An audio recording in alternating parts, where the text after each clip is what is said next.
அரசியலில் நீங்கள் தலையிடவில்லை என்றால் அரசியல் உங்கள் வாழ்க்கையில் தலையிடும் என்றார் புரட்சியாளர் லெனின்.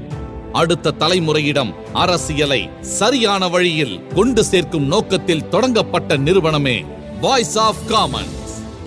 இதை நிறுவியவர் தமிழகத்தின் தேர்தல் அரசியல் ஆய்வாளரான ஆதவ் அர்ஜுனா.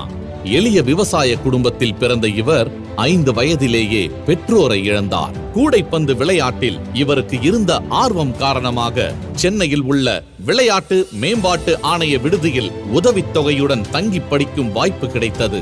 அங்கிருந்தபடி சென்னை கிறிஸ்தவ கல்லூரியில் அரசியல் அறிவியல் படித்தார். அப்போது பெரியார் சிந்தனைகளையும் அம்பேத்கர் கருத்துகளையும் ஆழ்ந்து படித்தார்.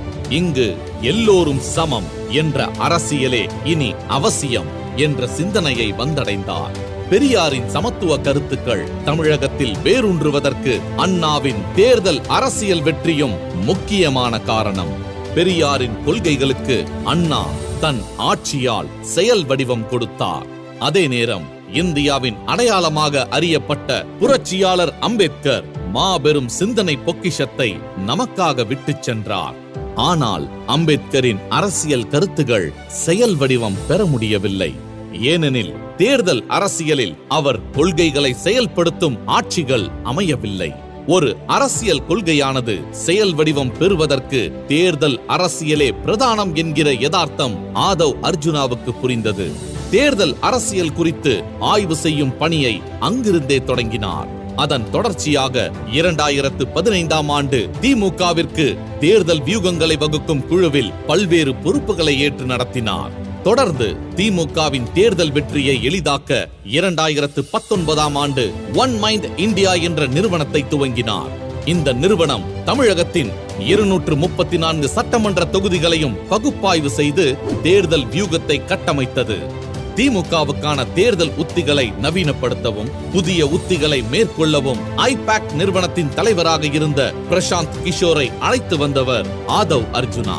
அவருடன் இணைந்து 2021ஆம் ஆண்டு தேர்தல் களத்தில் முக்கிய பங்காற்றியவர் ஆதவ்.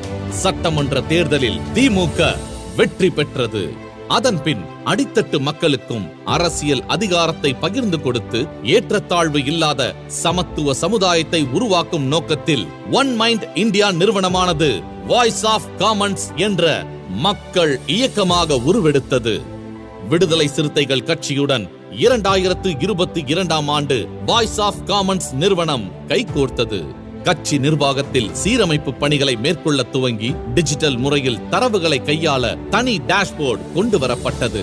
பெரிய கட்சிகளுக்கு இணையாக 15,000 வாக்குச்சாவடி முகவர்களுக்கான பூத் கமிட்டி பயிற்சி கூட்டம் ஒரு மாநாடு போல சென்னையில் நடத்தப்பட்டது. அதன் தொடர்ச்சியாக திருச்சி சிறுகனூரில் நடைபெற்ற விசிகாவின் வெல்லும் சனநாயகம் மாநாடு இந்திய அரசியலுக்கே திருப்பு முனையாக மாறியது. அந்த மாநாட்டை கட்சியின் முக்கிய நிர்வாகிகள் ஆலோசனைப்படி ஒருங்கிணைத்து முன்னின்று நடத்தியது வாய்ஸ் ஆஃப் காமன்ஸ் நிறுவனம். 2024ஆம் ஆண்டு நாடாளுமன்ற தேர்தலில் டிஜிட்டல் வடிவ பிரச்சாரத்திற்கு அடித்தளமிட்ட வாய்ஸ் ஆஃப் காமன்ஸ் முதல் முறையாக QR கோட் வடிவ பிரச்சார யுத்தியை தேர்தல் களத்தில் அறிமுகம் செய்தது. சமீபத்தில் கள்ளக்குறிச்சியில் நடந்த கள்ளச்சாராய மரணத்திற்கு பிறகு போதைக்கு எதிரான பிரச்சார இயக்கத்தை முன்னின்று நடத்தி வருகிறது வாய்ஸ் ஆஃப் காமன்ஸ். அதன் ஒரு பகுதியாக விடுதலை சிறுத்தைகள் கட்சி சார்பில் உளுந்தூர்பேட்டையில் நடந்த மது ஒழிப்பு மாநாடு கட்சியின் மூத்த நிர்வாகிகள் ஒத்துழைப்புடன் வாய்ஸ் ஆஃப் காமன்ஸ் நிறுவனத்தின் ஒருங்கிணைப்பில் வெற்றிகரமாக நடைபெற்றது. ஒரு நேர்மையான மக்களுக்கான அரசு அமைய ஆட்சியிலும் அதிகார பகிர்வு என்ற முழக்கத்தை தொடர்ந்து முன்வைத்து வருகிறது வாய்ஸ் ஆஃப் காமன்ஸ் நிறுவனம். வருங்கால சமூகத்தை அரசியல் மயமாக்கி தேர்தல் அரசியலை அனைவருக்குமான இடமாக வென்றெடுக்கும் ஒரு இயக்கமாக விரைவில் வீரநடை போட உள்ளது வாய்ஸ் ஆஃப் காமன்ஸ்.